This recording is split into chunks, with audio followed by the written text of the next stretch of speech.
Well, hello. What up?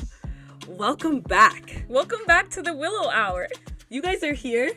We're here. And we're here. We're all here together. Oh, I'm so excited. My heart is racing. I'm a little nervous. I'm hella nervous. But I'm excited. I'm amped. And I'm happy to be here. I think it's going to be so awesome. I know. I'm so excited. I'm ready for this. I'm ready for this too. Okay. This is the first episode of the Willow Hour. The first episode of season 1. Mm-hmm. Welcome back if you've seen our first one. If not, definitely recommend you check that out to hear about us and our story, how we became friends, because we are BFFs. You definitely want to hear that whole thing. In this episode, we're going to be going through the particular brand of Christianity that each of us grew up in. Mm-hmm. Because, you know, this season's going to be about our deconstruction story. So we want to start from the very beginning and kind of give the context of what we grew up in. And then it'll also give more information down the line for our deconstruction and what happened. Yes. We are the kind of people who are always going to give you all of the details. Yeah. And so it just makes sense to bring you way back to the beginning. Because they're relevant, you know? And, you know, we love to talk about it. And so let's do that. Yeah. What we're going to talk about is our first introduction to Christianity, each of ours, and what did Christianity look like in practice? So, like, what kind of activities and things were being done. And then we'll go into our childhoods, you know, the kid years, and talk about what did Christianity, like how we viewed God, the church, and ourselves as kids. And then did we have any issues with anything? Yeah. You know, because we can have issues as a kid. And what aspects did we cling to or were important to us? So we'll kind of be going through each of those things kind of naturally for our kid years, and then we'll go through each of those things for our teen years. Yes. And that's what we're going to go over today. Yep. Okay, I will say this, a disclaimer, because I just feel like as we're going through our past, our history, I feel like, I don't know, people could feel some different things about what we're saying. So I just want to say that this is not to bash anyone, any group, any church. Mm-hmm. We are just really sharing our stories, our experiences, the things that we went through, and I don't know, how we felt about them. So I don't want anybody to, I don't know, jump to conclusions about anything. Definitely hear our story, and also just don't make a judgment about things that you don't know. So I just want to say that out there so that everybody knows what's going on. Feel free to ask questions. Yes. And we'll chat about it. Exactly. If there's anything that we didn't mention that you want to know, we want to hear from you guys. Yeah. And then we'll decide what we're going to talk about in the future based on that. We may not mention everything, answer every question. Right. Just because, you know, how feel free to ask anything. But seriously. Please do. Yeah. We want to have this as a conversation, not just as a talking at, but talking with yes, you know, so for sure. Let's do that. All right. Well, I think is ready for this. Yep. It's drink time. Yep. I'm thirsty. I'm so thirsty. Sorry. Every time I say thirsty, I want to laugh. I feel like thirsty is just It's honestly, I just feel so bad about the mouth sounds. The mouth sounds? I hope they're not too crazy. I don't think they are. Let us know in the comments if they're too much, and we'll work on it. Yeah, we'll bring it way down. We'll bring it up. There's something I wanted to show you guys, actually. I've told Hope about this. I brought the shovel. La shovel is here. Le shovel. The shovelet. The shovelet. The shovelet of the willow. The willow shovelet. The shovelet of the douvlet. The shovelet of the douvlet. Douvlet means double, just in case you were curious. We make up a lot of words, so try to keep up. Let us know if you have any questions, because we might just assume you know. Right. But this is the shovel that I mentioned last week that I honestly went to great pains to bring, because I was like, I need a shovel. Like, we're going to be digging. Digging. Not a hole, but digging into the past, into history, into deep topics. That's what we do, honestly. That is what we do. And all the time. Yes.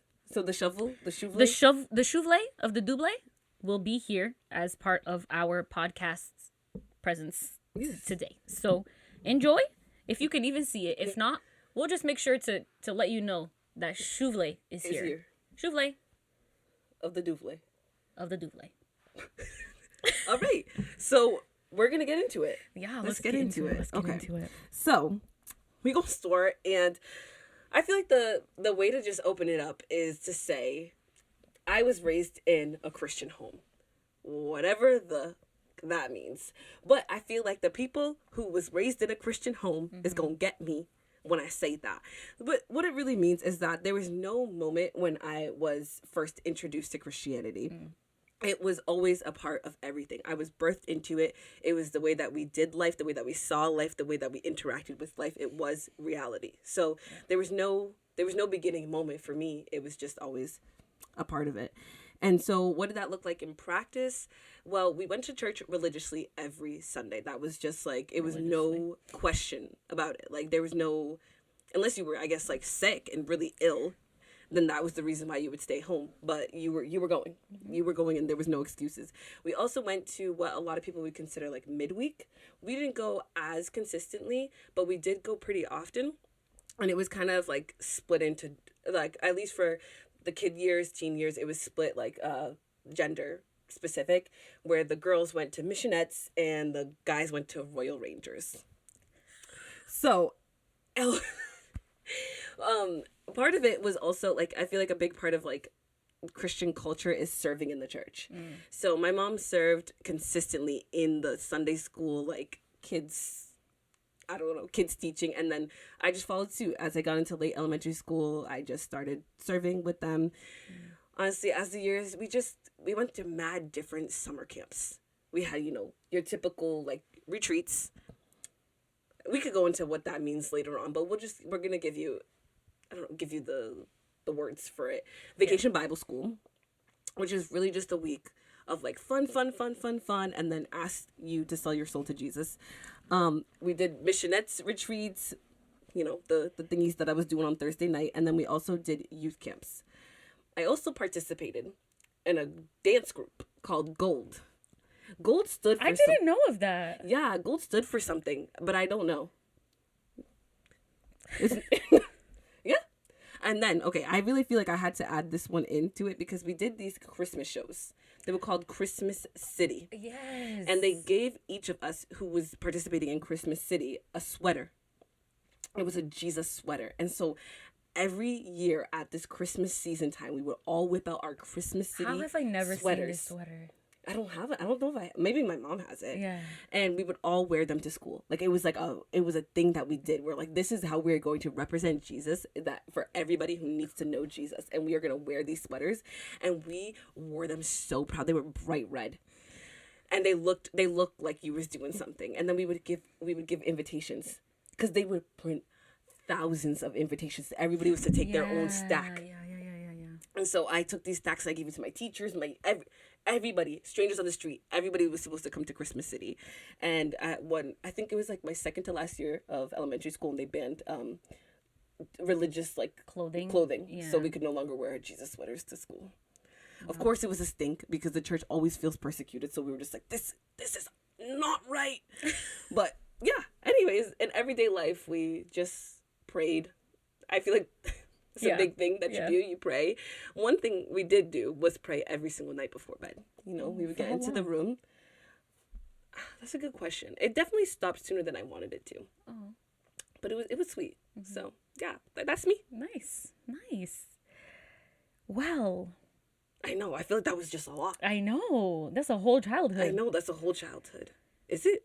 But barely. I mean, barely. This is a basic overview. Just so you know, this is going to be a very basic overview. But for me, I was introduced to Christianity. So my first introduction was through my father. Culturally speaking, like my whole family was Catholic. Mm-hmm. It's very cultural to just kind of like be baseline Catholic, is very normal. Where you get baptized as a baby. I was baptized as a baby in the Catholic Church. Not a baby. I think I was like 3 or 4 or something. Dunked like that. In the water? No, I know the sprinkles on the pouring. head. Pouring on the head. You may or may not go to church on special holidays, just depending on like how serious your family is into that. And then you kind of just generally have the awareness that God exists. Jesus is real. That's kind of just, no matter which life you're living, that's just kind of the baseline understanding of things, right? My grandmother was more, I would say, devoted to her faith than the rest of the family. She would pray on her rosary beads every night. That's a longer thing. But my dad became a Christian, specifically a Christian, when I was about 6 years old, in 2001. 2001, yeah. He began bringing me to church with him around that time. I'm not going to get, it's kind of its like own thing, its own denomination, which I'll get into later. But I'm not going to get any more specific than that. If you know, while I'm talking about it, then you'll know. And if you know me, then you'll know. But yeah, he became a Christian around that time. Just for context, I was living with my mom primarily and seeing my dad and my dad's side of the family on weekends when I was growing up until a certain age. But yeah, it just meant going to church every Sunday, you know, as you said, religiously. If I was there, we was going to church. Even sometimes when I would stay home, he would drive out to pick me up for church. Would he? Am I correct? I might be remembering that wrong. I can't believe I just said a statement like that, and I can't even confirm if I was right. But I would say it's a very Christian parent thing to do. Yes, and we would go out of your way. Yes, to we would actually also, one thing we did a lot was pick up other people, like other people who didn't have cars or whatever. We would leave the house and then go pick up someone else.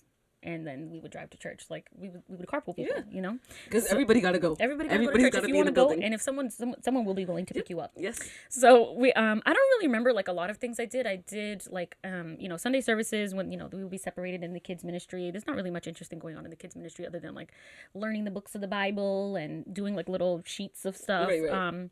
But I definitely remember like competing to like know all the books and learning the songs. Yes, you know what I'm saying? Like all the books. Who knows all the 66 books? Oh my you know, gosh. 39 Genesis, and 27. Exodus, Leviticus, Numbers, Deuteronomy, Deuteronomy, it was different. Joshua, we didn't learn it like that. Ruth.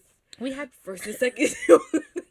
I'm trying not to go because it's 39. At least just in the olds. Like, we're going to be here for a while. This is 66. It's a lot. But no, I learned it. We had more of like someone wrote it in a more like rap style, you know. So it was more like that. But I definitely was trying to know them all.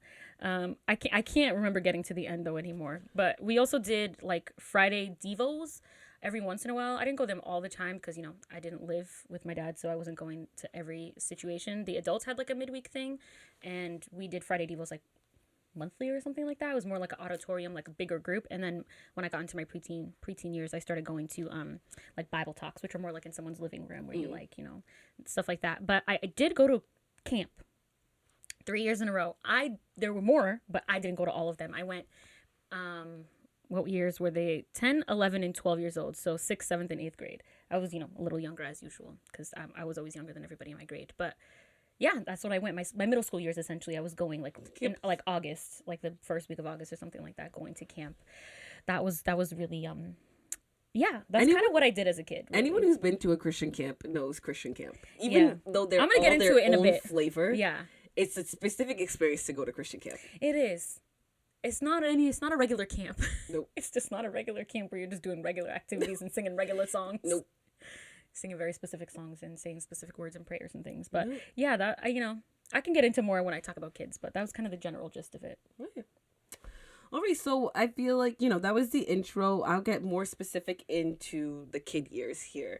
I feel like when I was a kid, I loved God. I loved Jesus. I felt secure in it. Like it was always presented as like this like fun, bubbly, everything was kid-centered, kid-oriented. So it's like, it was like, I feel like bright and colorful. That was like God and Jesus, So like, how could you really feel anything negative about it when they're just making everything Jesus fun? Everything, you're just having a good ass time. I did kind of start to feel though, like I had a problem with his people though, Really? Because it was very clear from the beginning that there was favoritism. There were certain families in the church that were it, and if you weren't it, you knew you weren't. And especially if you didn't come from a 2-parent household, there was just a level that you could never ascend to, and I sure as hell knew it as a child.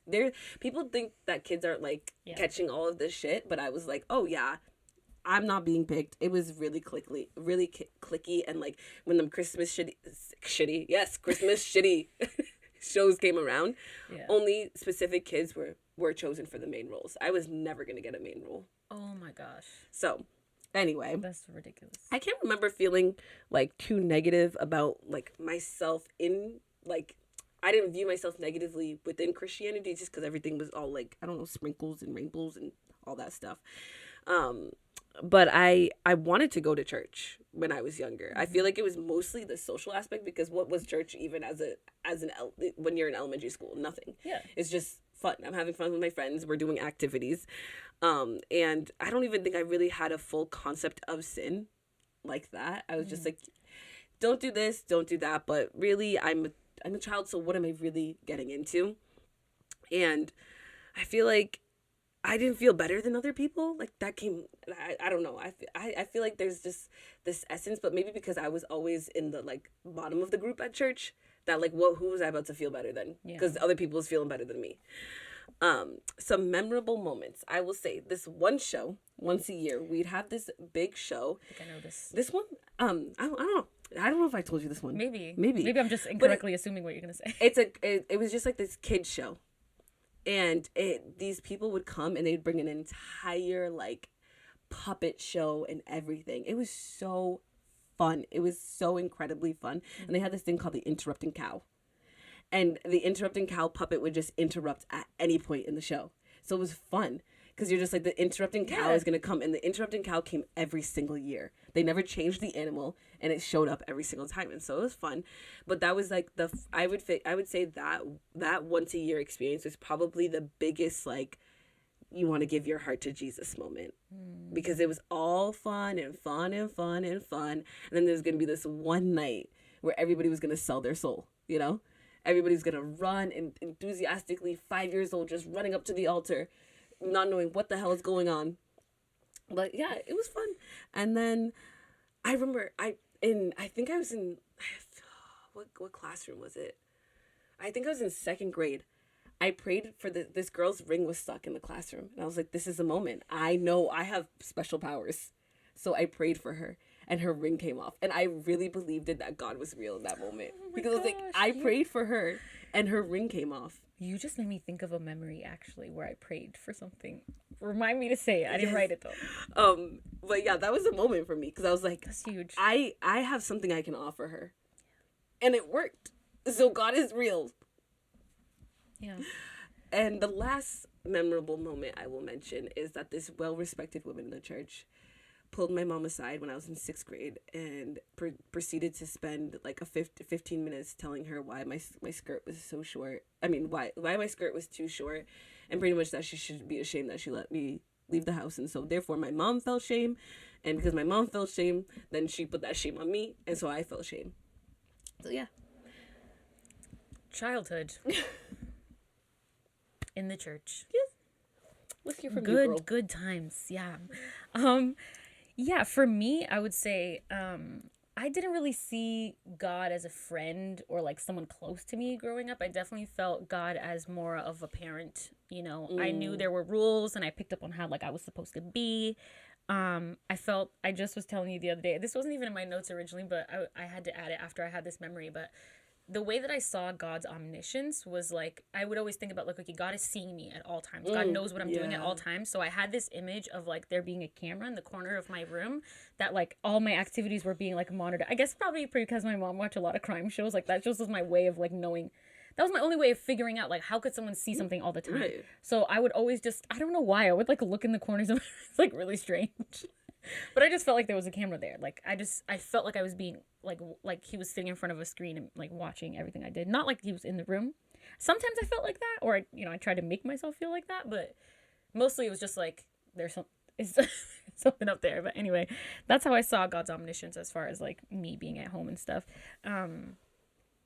I would say like I strove to do the right thing. Just like a lot of kids, you kind of just follow the rules. Like you're believing what you're being told. So that's how, I was believing what was the right thing. But I will be honest, I was more concerned with who was going out with who and who liked who, and that type of stuff was a lot more pressing and interesting. I don't remember the lessons or whatever. I remember who liked who and who was going out with who and who asked who out, that type of stuff.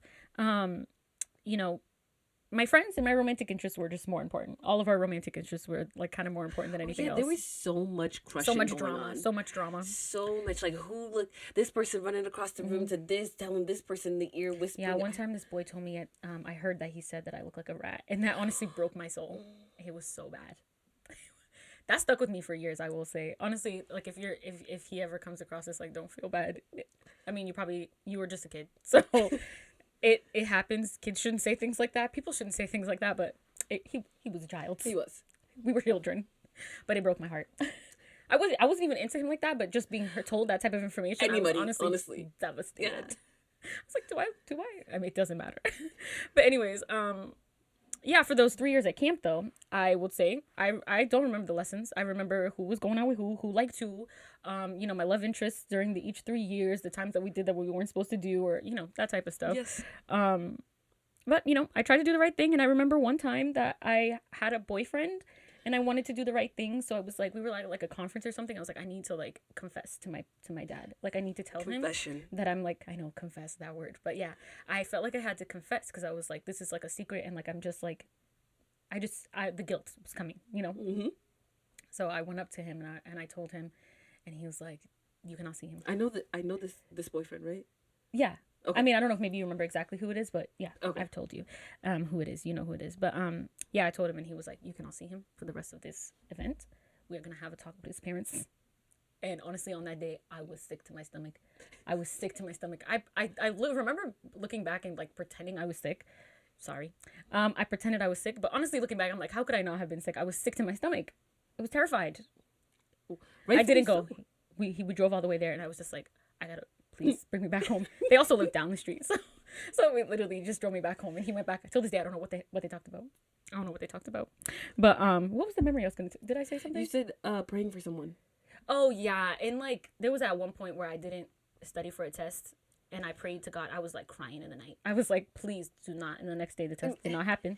I was like, God, don't answer my prayers. This is the moment. But yeah, I would just say just try to wrap up. But yeah, there were a few people who tried to like mentor me and befriend me, but unfortunately it never lasted long because I kind of wasn't interested in being a Christian.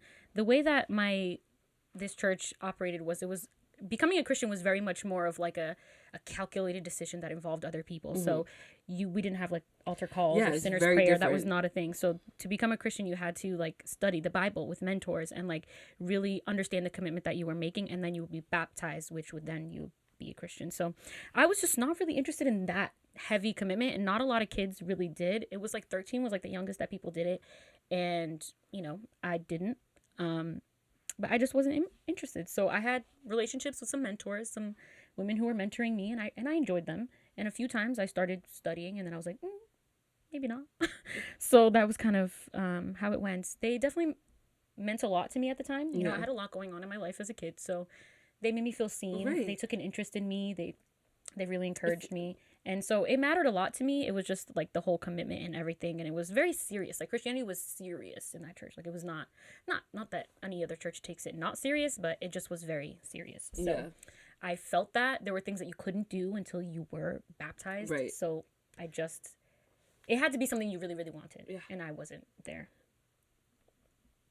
Makes sense. If I could. You really couldn't under 13, really. Yeah. So that was my childhood. So, yeah. A lot. But, I mean, it is a lot. It is the experience is a lot. It is a lot.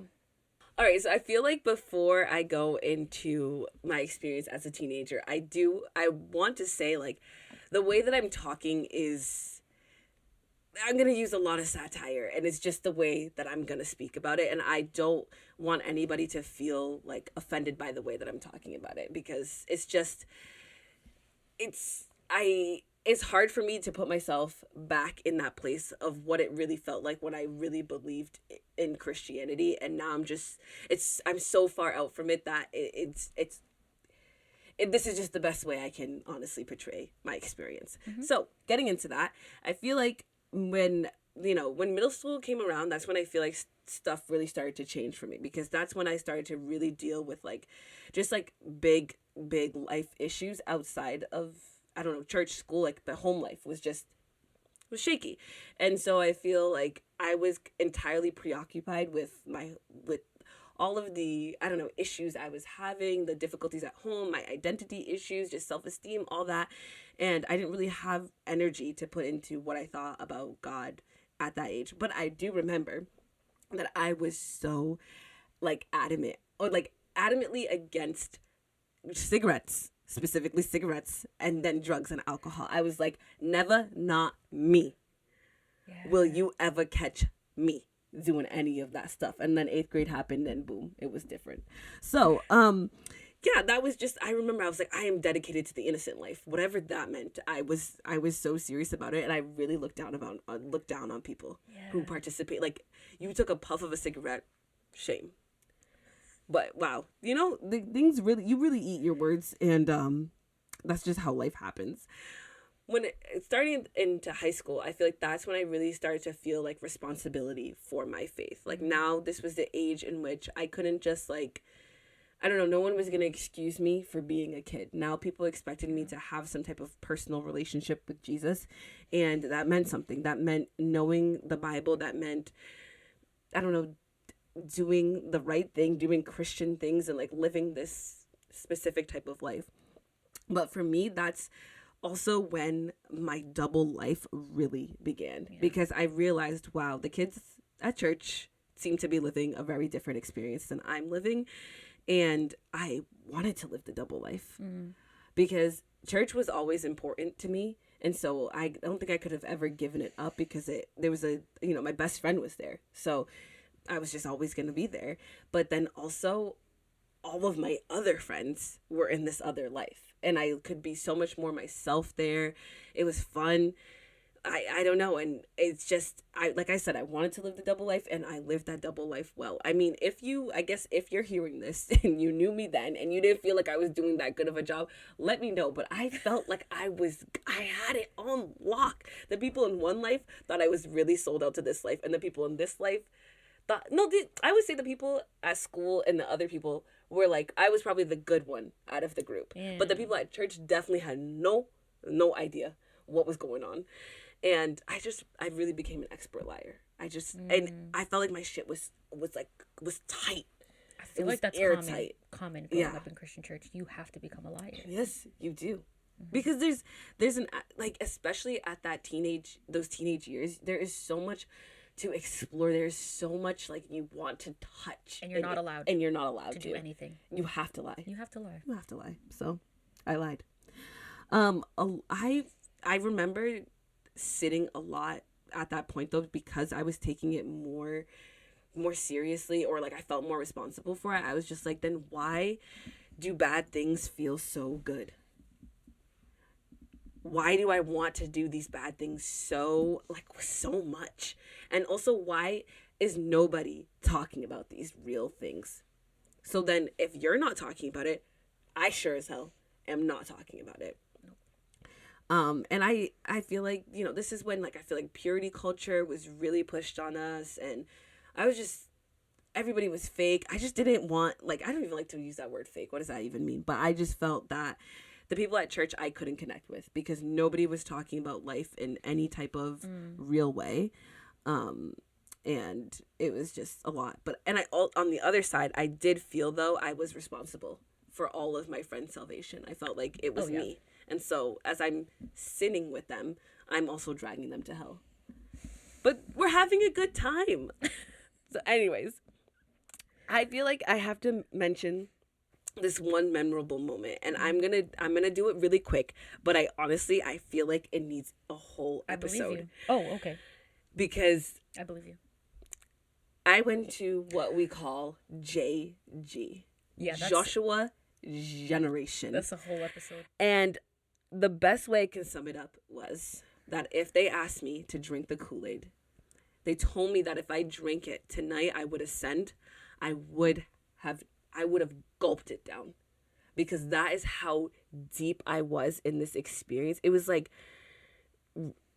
I don't even know. It was whirlwind. We were kid missionaries, devoting our lives to Jesus and spending every day learning how to convert other people to Christianity.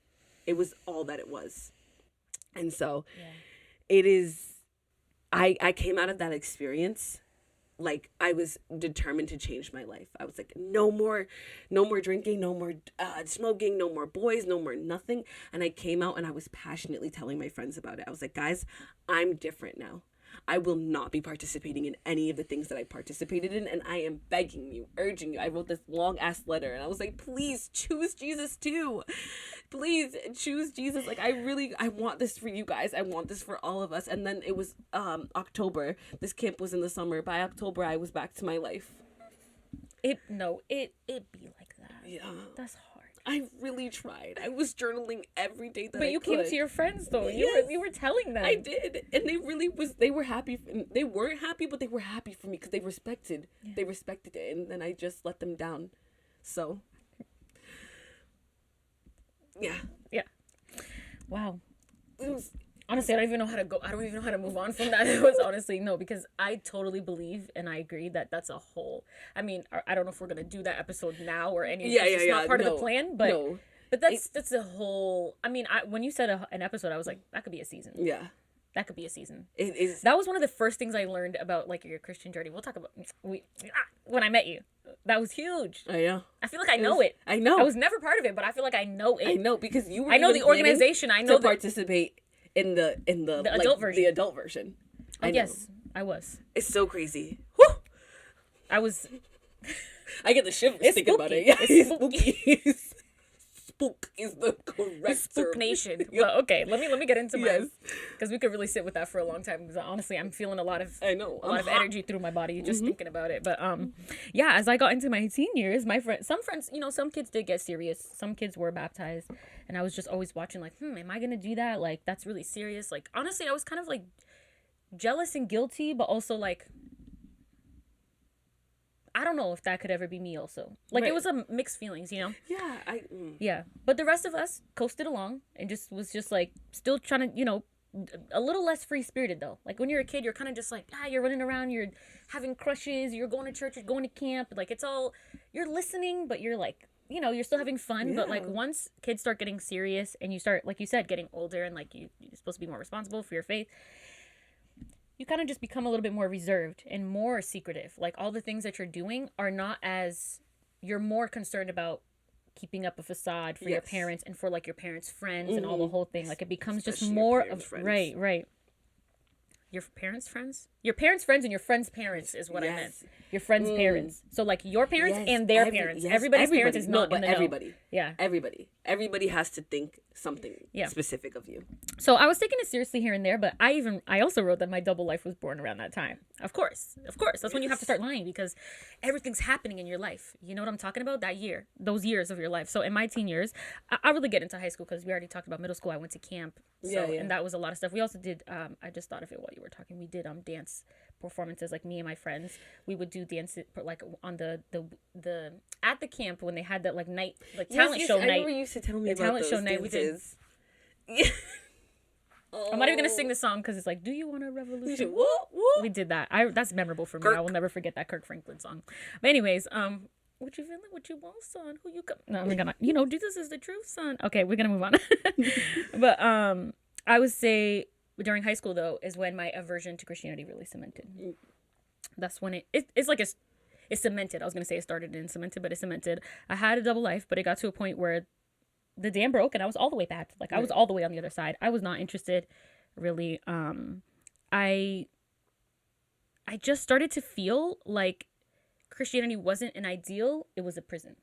Like I started to feel like it was just utterly restrictive. Yes. And it doesn't mean that I didn't have good experiences still. Like I was still having good experiences, but like then people would be like, oh, when are you going to start, studying the Bible? And I'd just be like, so like I was just like,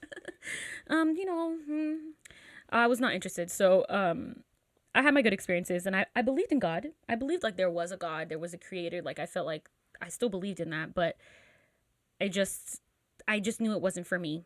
And I lost the good faith in like the truth and the church and all that stuff. And there was 2 reasons specifically that I can think about at that time. One was like more because of integrity. And one of them was because of maladaptive coping. So I realized that I was queer very young. So I just already from that. Did I do that? Right. Did I do that? No, it was so subtle, but it hit right at the same time. Did I really? It was oh my gosh, I'm going to watch it back.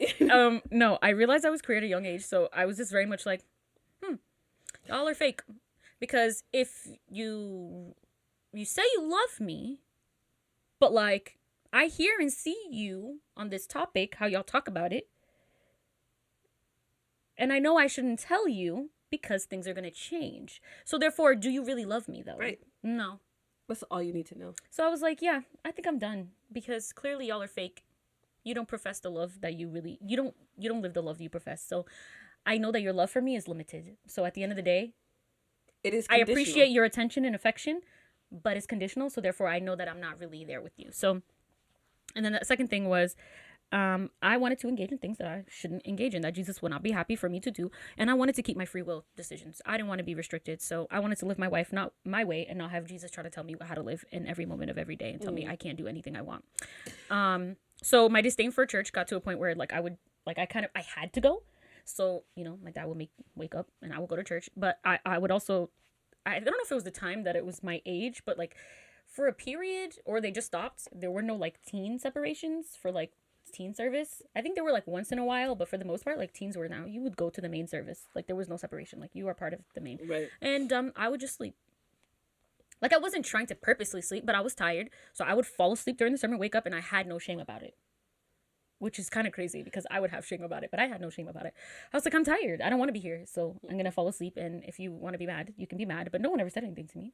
No one literally ever said anything to me. But yeah, I did go to sleep. And I kind of just had apathy. That didn't last long though, because one day I did tell my dad, I was like, I don't want, it was like a heated moment, or like, I just didn't want to go like that weekend or something. And I said something. And after that, he didn't make me go anymore. So I kind of just stopped going. So, but yeah, throughout high school, I was living my life. I still had this idea though that I needed Jesus to save me. Yeah. Like I didn't understand what trauma was and the extent of how it was affecting me, but I knew that I was struggling, and I wanted Jesus to rescue me. You wanted a savior. I wanted a savior. I knew that I was doing wrong and I was sinning, and also so many pains and things. Like I wanted God to like rescue me. I needed saving. So it was clear that I was coping in harmful ways, but I was persistent in staying away though. I was like, I can't make it work for me. So I was in the middle ground, but I left erring on choosing my own beliefs and choosing my own life. So that brings me right up to college, which, yeah, that brings me up to college. I ended being more of a good kid, but not a Christian kid. Yeah. That's for sure. That's a lot.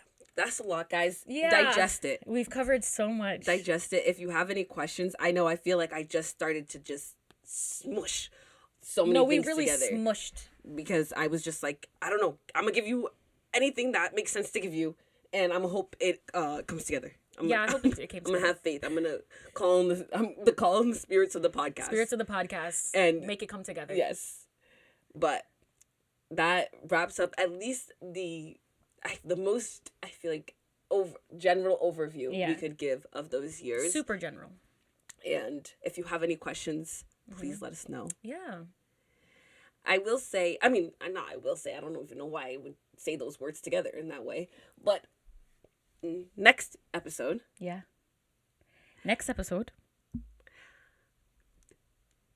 One you want to hear. I'm going to start it off by telling y'all that the first day of my undergraduate experience set the tone for the rest of the 4 years. Yeah. I came in and I knew what I wanted out of my time here. Yeah, we're going to get into college, our college experience. You're definitely going to want to listen, because there are a lot of shifts. And speaking for myself, I had a lot of shifts and some really big, like, transition moments, like big moments in the faith, I would say. A very interesting time of our lives. This is when we met. Yeah. We met freshman year. So up until, you just heard it all. We didn't even know each other existed. Mm-mm. And then we met, and that's where we're going to start next week. Yeah. So don't forget, you got to follow us. Yes. At the Willow Hour. Wherever you can find us there. Yep. Follow us, subscribe, send us money. If you remember 3 things, follow, subscribe, send money. Yeah, we would just we would love your support. If you're enjoying the podcast, if you want to hear more of our stories, please stick around and subscribe. And we would certainly appreciate monetary support, of course, right? Because this is our story, this is our heart and our lives. So we give, you give. Yeah. Okay, sorry about that. The battery died. Oh my gosh. But thank you for digging with us today through our past, through our history. It was so much fun. We can't wait to keep digging and keep giving what comes up. because it's a lot. Yeah. But yeah, we're just gonna say deuces, and we'll see you next time. Deuces. See you next time.